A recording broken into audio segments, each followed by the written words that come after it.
네, 안녕하세요. 이제 그동안 배웠던 그 텍스트 이론을 가지고, 사실 그 유통론이라는 것은 이론만 가지고 시험 문제 풀기가 좀 난감한 부분이 있어요. 왜냐하면 응용을 해야 되는데, 우리가 교과서적 지식이 소위 말해서 국정교과서가 있지 않다 보니까, 문제 푸는 게 거의 응용을 더 해야 되는 그런 그 문제가 있어요. 그래서 다양한 문제를 풀어봐야 되는데, 그러다 보면은 이제 내가 그 공부했던 문제라기보다는 딱 집어서 이거 내가 공부했던 문제인데 이렇게 나오는 것이 아니고 내가 본 적이 있어. 내가 한번 생각해 본 적이 있어. 이런 문제들이 이제 출제가 되거든요. 그래서 첫 번째 이제 유통론 총론부터 들어가게 되는데요. 여러분들 교과서 16페이지부터 들어와 있죠. 유통론 총론 부분에서는 시험 문제가 한 문제가 어떤 형식으로든 출제가 됩니다. 뭐 유통의 개념을 물어보든가 사회적 의의를 물어보든가 또는 현재 그 시사성에 있는 유통의 요즘에 이제 수입 문제가 있잖아요. FTA 문제가 있기 때문에 그런 쪽의 문제를 물어보든가 여하튼 형식이 어찌됐든 간에 총론 파트에 문제가 하나 된다는 거. 그래서 1번 수화물 유통 개념으로 나와 있잖아요. 우리가 이제 교과서에서 배울 때 유통의 개념을 굉장히 넓게 잡았죠. 그래서 유통 개념은 생산자로부터 소비자까지 전달되는 모든 과정에 있어서의 경제적 활동을 얘기한다. 이렇게 표시가 되어 있는데, 물론 생산자부터 소비자까지 여기까지 나오는 부분은 좁은 의미라 그래요.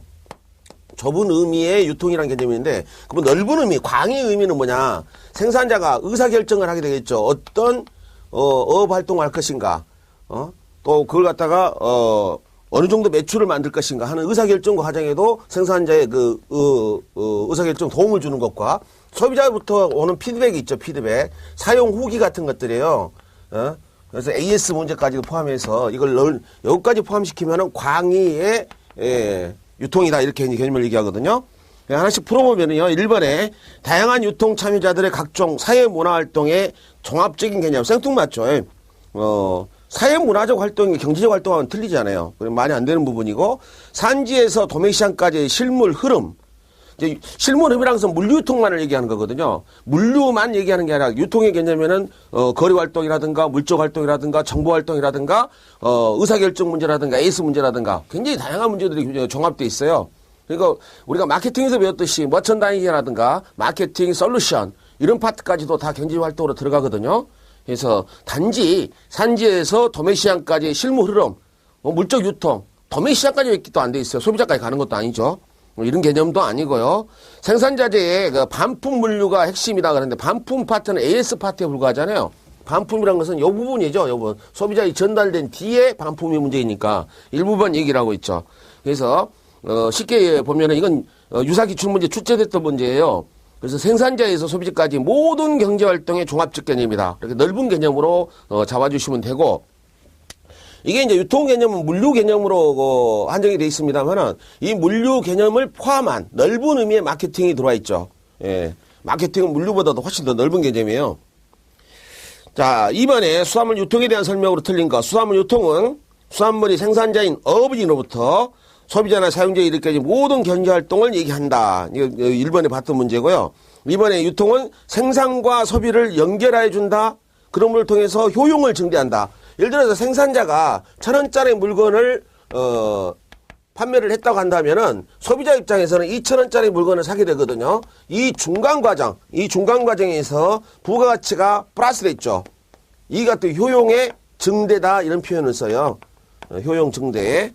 환동이 이루어지는 거고, 사회가 분화되고 비농업 인구 비율이 너무 높아졌다. 그럼 이 말을 거꾸로 얘기하면은 도시 인구가 많아졌다는 얘기겠죠. 도시 인구가 많아짐에 따라서 수산물의 유통량은 점점 감소한다? 그렇지 않죠. 자, 유통이라는 개념은 생산지로부터 소비지로 이동하는 과정이잖아요. 소비지로 이동을 하게 되는데 도시화의 개념이란 것은 뭐예요? 도시화는 사람의 인구가 도시에 집중됐다는 얘기죠. 즉 도시는 생산활동을 하지는 않아요. 소비활동을 하는 것이죠. 그래서 생산지에부터 소비지에 넘어가는 과정에서 도시화가 되면 될수록 유통의 중요성은 더 커지는 거죠. 감소하는 게 아니라 더 커진다.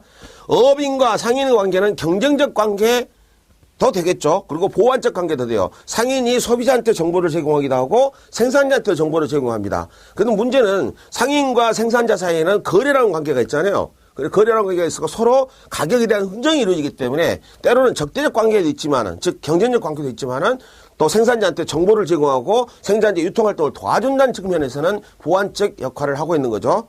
이것도 유사 기출문제에 물류라든가 파트에서 기출됐던 내용이네요.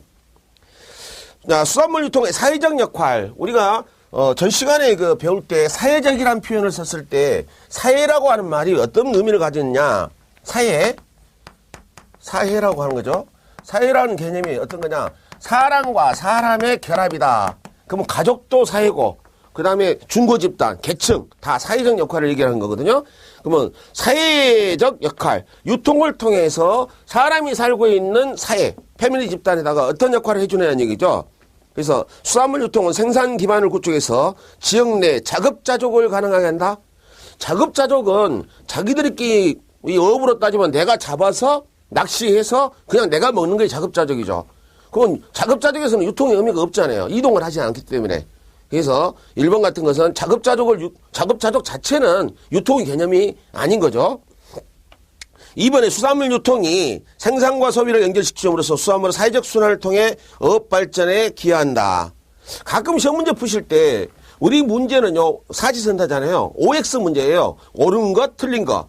근데 답을 잘 모르겠을 때는 다음 중 옳은 걸 고르시오. 가장 적절히 설명된 걸 고르시오. 했을 때는 제일 좋게 말해놓은 걸 걸리면 돼요. 읽어봤을 때 거리낌이 없는 거, 걸림이 없는 문장이 정답이 되는 거죠. 좋은 말이 정답이에요. 그런데 이번 보니까 수산물 유통이 생산과 소비를 연결시키는다. 물류니까 그렇게 되겠죠. 수산물의 사회적 순환을 통해서 어업 발전에 기여한다. 좋은 말을 했잖아요. 어업 발전에 기여하겠죠. 어업 활동에서 생산 수출된 걸 갖다가 소비지로 이동시켜주기 때문에 어업 발전에 기여를 하겠죠. 수산물 유통은 유통 마진을 축소한다. 유통 마진이 늘어나는 거죠. 왜냐하면은 생산자로부터 소비자까지 진행되는 과정에 효용의 증대가 있다고 했잖아. 이 효용의 증대를 우리는 유통 마진으로 표현하기도 한다는 얘기죠. 여기서 보면은 1,000원짜리가 2,000원에 팔렸잖아요. 유통 마진은 1,000원 발생한 거예요. 그래서 축소하는 게 아니라 증대시키는 거죠.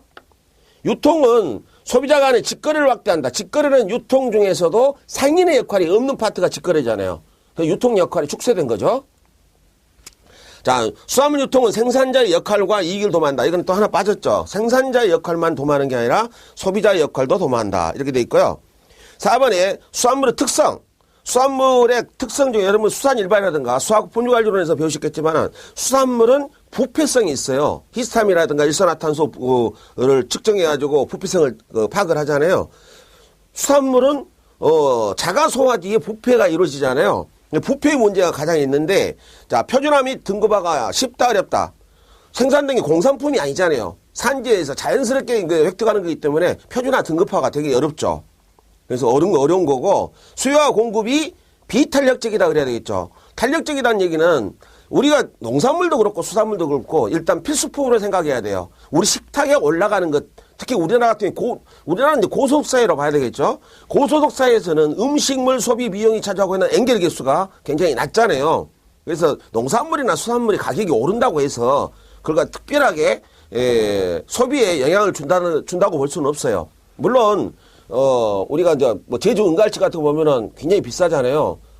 서민들이 좀 먹기는 부담스럽긴 한데 이렇게 좀 사치성 수산물 같은 경우는 예를 들어 뭐 삼치회라든가 참치회 이런 건 사치성 수산물은 좀 탄력적이라고 해야 돼요. 가격이 높으면 못 먹고 가격이 낮으면 먹을 수 있는 거니까. 그러나 일반적인 형태로 딱 정리를 했을 때 쉽게 말해서 공산품과 수산물 관계를 대비시켰을 때는 공산품에 비하여 훨씬 더 비탄력적이다. 가격에 민감하지 않다는 얘기죠. 탄력적이지 않는 거고요. 수산물은 용도가 다양하죠. 우리가 먹거리로만 쓰는 게 아니라 사료로 쓰기도 하고 비료로 쓰기도 하죠. 예. 그리고 일반 공업용 원료로 사용도 하고 화장품 원료로도 사용되잖아요. 용도의 다양성이 있습니다. 자, 운반 및 보관 비용이 적다, 많다. 우리는 농산물도 그렇고 수산물도 그러는데 가격에 비해서 부피나 중량이 좀 큰 편이에요. 예를 들어서 일반 공산품이면 콜라라든가 껌 같은 거 생각해 보세요. 조그만 물량인데 가격이 비싸잖아요. 근데 우리 농수산물 같은 경우는 가격에 비하여 부피와 중량성이 크다라고 하는 단점을 가지고 있어요. 그러다 보니까 물류비용이 많이 발생하죠. 운반 및 보관 비용이 많이 듭니다. 그래서 시험장에 가셨을 때 여러분들이 문제를 만나게 되면은 상식선에서 풀면 돼요. 상식 안에서 풀 수 있는 문제가 50점 나와요. 근데 50점도 안 나온 사람들은 이제 몰상식한 건가요? 근데 대충 하는 거죠. 우리가 시험 문제를 풀 때는 특히 객관식 문제는요, 꼭꼭 씹어 읽는 역할을 해야 돼요. 워딩이라고 그러죠. 단어의 의미를 꼭꼭 씹어서 내 걸로 만드는 과정을 한번 해야 됩니다. 그러면 언어를 좀 바꿔보고, 이렇게도 해보고, 저렇게도 해보고. 그래서 하다 보면은 답이 나한테 필히 꽂혀요. 예를 들어, 운반비 보관 비용이 적다, 많다. 공부를 해본 적도 한 번도 없는 사람이라도, 수산물의 운반 비용이 적게 드나? 한번 생각해 볼 수 있잖아요. 수산물의 운반 비용은 많이 듭니다. 수산물 상품적 특성, 같은 문제죠. 가격에 비하여 부피가 크고 구패성이 강하죠. 그리고 품종과 품질이 다양해서 표준 규격가 어렵습니다. 그래서 수요와 공급은 비탄력적이라고 정리를 했죠. 탄력도는 무조건 비탄력적이에요. 그 다음에 콜드 체인 시스템. 콜드 체인 시스템이라는 건 뭐예요? 콜드. 이것도 기출 1회 때 기출됐던 거죠. 자, 산지에서 수확이 됩니다. 수확이 되자마자 저온 또는 냉동 시스템에다가 보관 저장을 한다든가 해가지고 바로 저장 탑차죠. 좋은 탑차에 싣고 어디로 갑니까? 시장으로 가가지고 마트라든가 이런 데 갖고 진열이 될 거 아니에요. 진열 상태에서도 좋은 상태를 유지합니다. 그리고 소비자를 만나게 되는 과정. 이게 바로 콜드 체인 시스템이잖아요. 그래서 수산물의 어떤 특수가 관계가 깊은가? 콜드 체인은 수산물이 부패하니까 콜드를 하는 거예요. 그래서 부패, 손상하기 쉽기 때문에 그런다는 얘기입니다. 이럴 때 출제됐는데 너무나 쉬운 문제가 출제됐어요. 사실 1회 때 1차 합격자가 굉장히 많았죠.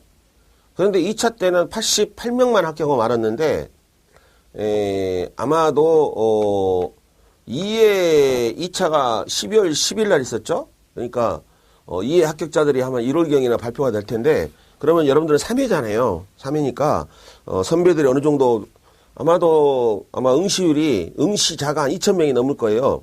12월 10일자 응시했던 사람들이.